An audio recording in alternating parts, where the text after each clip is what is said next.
नमस्कार, आप देख रहे हैं MNS न्यूज है। मैं हूं आपके साथ चांदनी पाठक। आइए एक नजर डालते हैं आज की विधानसभा की खबरें।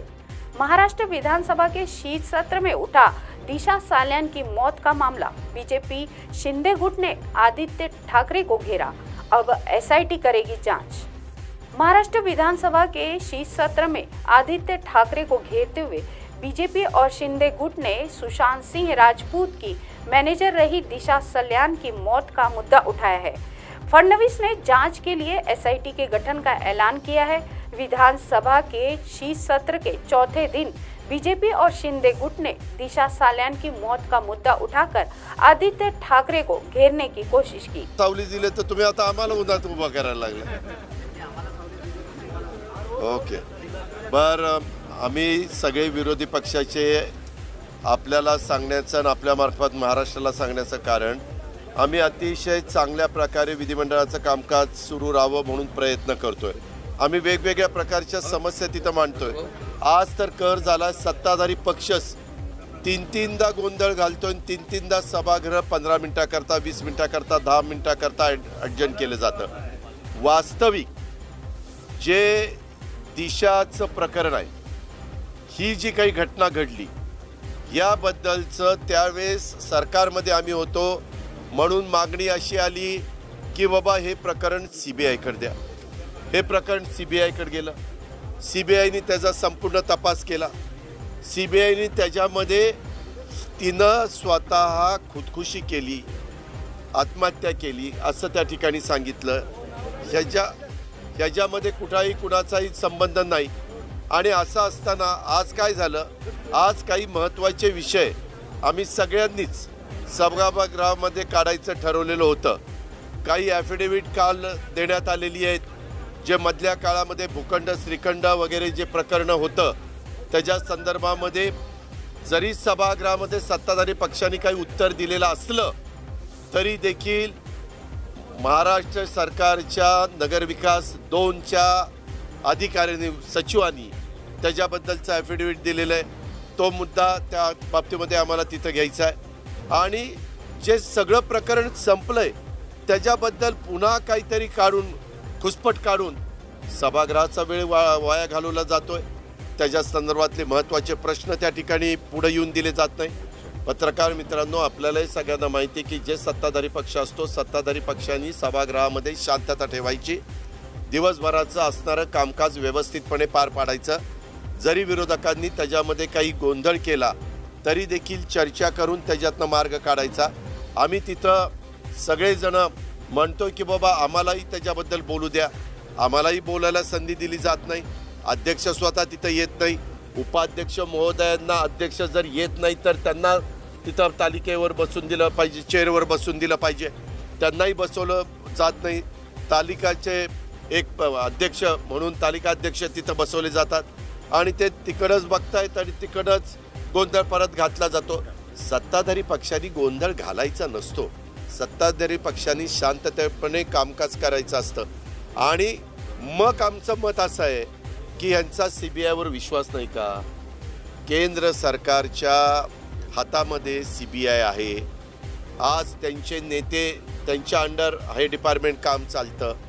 मग त्यांनी चौकशी करून देखील जाणीवपूर्वक संभ्रम समाजामध्ये निर्माण करायचा, गैरसमज निर्माण करायचा, कुणाला तरी तिथं असं कमीपणा आणण्याचा प्रयत्न करायचा, हे लोकशाहीला अतिशय घातक आहे, हे लोकशाहीला मारक आहे आणि याचा आम्ही तीव्र शब्दामध्ये निषेध करतो। वास्तविक हे काही प्रकरण मुख्यमंत्र्यांच्या संदर्भामध्ये आता विरोधक काढतील, आपल्याला त्याच्या संदर्भामध्ये उत्तर द्यायला ॲफिडेव्हिट आल्यामुळं जागा राहणार नाही म्हणून ही नौटंकी चाललेली, अक्षरशः नौटंकी चाललेली। हे राज्यातल्या जनतेने लक्षामध्ये घ्यावं अशी माझी आपल्या मार्फत राज्यातल्या जनतेला आणि आपल्याला पण, आपण अतिशय सुज्ञ इलेक्ट्रॉनिक आणि प्रिंट मीडियामध्ये काम करणारे मान्यवर आहात, सगळ्यांनी याची नोंद घ्यावी। अरे पुणे कशाची मादी, उद्या म्हणतील तुमची नार्को टेस्ट करा, असं कसं कोणी काय सांगेल? कारण काय? भास्करराव सांगा।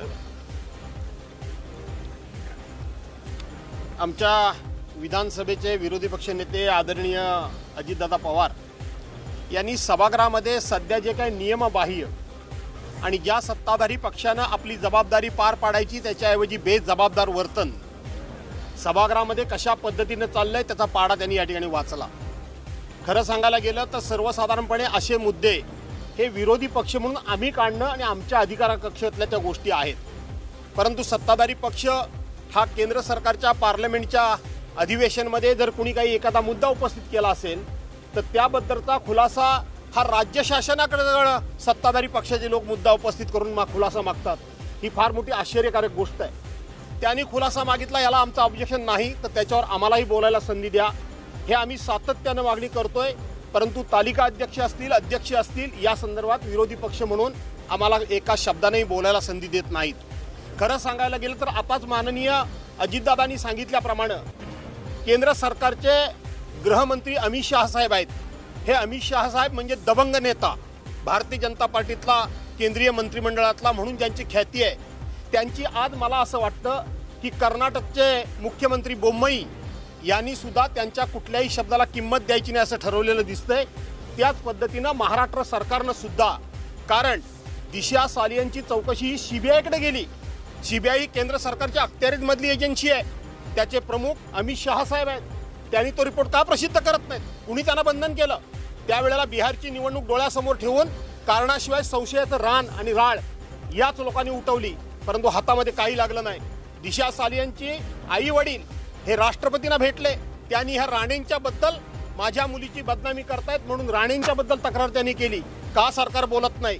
आणि आज कोणता तरी विषय या ठिकाणी हातामध्ये द्यायचा, त्याचं कारण माननीय मुख्यमंत्र्यांच्या संदर्भातला NITतला जो भ्रष्टाचार आणि त्या संदर्भामध्ये कोर्टानं घेतलेली दखल आणि नगरविकास खात्यानं दिलेलं ॲफिडेव्हिट यामुळं आपलं पितळ पूर्णपणे उघडं पडणार हे स्पष्ट झालेलं आहे। राज्याचे उपमुख्यमंत्री आणि गृहमंत्री देवेंद्र फडणवीस यांनी त्या संदर्भामध्ये रश्मी शुक्ला यांचा जो क्लोजर रिपोर्ट दिला होता त्या संदर्भामध्ये कोर्टानं घेतलेली त्या रिपोर्टवर चौकशी करण्याची भूमिका, यामुळं मुख्यमंत्री आणि उपमुख्यमंत्री हे सभागृहामध्ये आज दर्शन देखील देत नाही आहेत आणि त्यांच्या सदस्यांमार्फत सभागृहामध्ये गोंधळ माजवण्याचं काम करतायत। तुम्हाला जर चौकशी करायची असेल तर करून घ्या, सरकार तुमच्या हातामध्ये आहे। कुणी थांबवलंय तुम्हाला? या चौकशा करत असताना सिंधुदुर्गामध्ये रमेश गोवेकरचा खून झाला, त्याचीही चौकशी करा। वळूंचा खून झाला, त्याचीही चौकशी करा। श्रीधर नायकांचा खून झाला, त्याचीही चौकशी करा। त्याचबरोबर पूजा चव्हाण, या पूजा चव्हाणना सुद्धा तुम्ही न्याय द्या। त्याचबरोबर जे मागणी करतायत सदस्य त्यांच्या बाबतीत पण मला आज या ठिकाणी आक्षेपार्ह विधान करायचं आहे। पनवेलला सुनील जोशींचा खून झाला, त्या खुनामध्ये कोण होतं? सरकार तुमचं केंद्रामध्ये पण आहे आणि राज्यामध्ये पण आहे, करा चौकशा। सभागृहामध्ये काम जनहिताच्या दृष्टीने चालवायचं नाही। 3 आठवड्याचं अधिवेशन आमच्या नेत्यांनी मागितलं ते द्यायचं नाही आणि अशा पद्धतीनं पळवाट काढायची, म्हणून आम्ही सगळे मिळून या सरकारचा निषेध तर करतोच आहोत, पण हे सरकार किती पळपुट आहे, शेतकऱ्यांच्या विरोधी आहे, कामगारांच्या विरोधी आहे आणि स्वतः भ्रष्टाचारामध्ये आणि आरोपांमध्ये गुंतलेलं असल्यामुळं हे सरकार पळ काढतंय, त्यामुळं आम्ही त्यांचा निषेध करतो आहोत।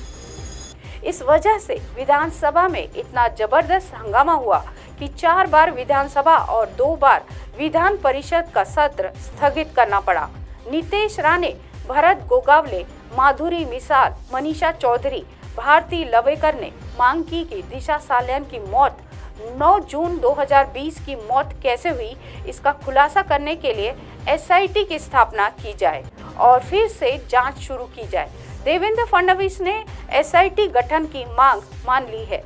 3 बार सदन स्थगित होने के बाद देवेंद्र फडणवीस ने सभागृह में यह घोषणा की है कि दिशा सालियान की मौत की जांच के लिए SIT का गठन किया जाएगा। विपक्ष नेता अजित पवार ने कहा है कि फिर शिंदे गुट ने नेता और मंत्री संजय राठौड़ का नाम, टिकटॉक स्टार पूजा चौहान की मौत भी सामने आई है, उसकी जांच भी हो। अजित पवार ने आगे कहा कि जमीन घोटाले के आरोपों से घिरे CM शिंदे को बचाने के लिए यह सब नौटंकी की जा रही है। दिशा ने की थी खुदकुशी, सत्ताधारी जबरदस्ती कर रहे हैं नौटंकी, ऐसा अजित पवार ने कहा। उन्होंने सदन से बाहर आकर मीडिया से बताया कि दिवंगत अभिनेता सुशांत सिंह राजपूत की मैनेजर रही दिशा साल्यान की मौत पूरी हो गई है। दिशा साल्यान की उन्होंने कहा कि दिवंगत अभिनेता सुशांत सिंह राजपूत की मैनेजर रही दिशा साल्यान की जांच पूरी हो गई थी। सीबीआई उसकी जांच कर रही थी। जांच में यह साफ हो गया है कि दिशा साल्यान ने खुदकुशी की थी। फिर जबरदस्ती इस मुद्दे को उठाना नौटंकी नहीं तो और क्या है। मुद्दे की बात की नहीं जा रही है। विधानसभा का समय बेकार में नष्ट किया जा रहा है। उन्हें सीबीआई पर भी भरोसा नहीं है।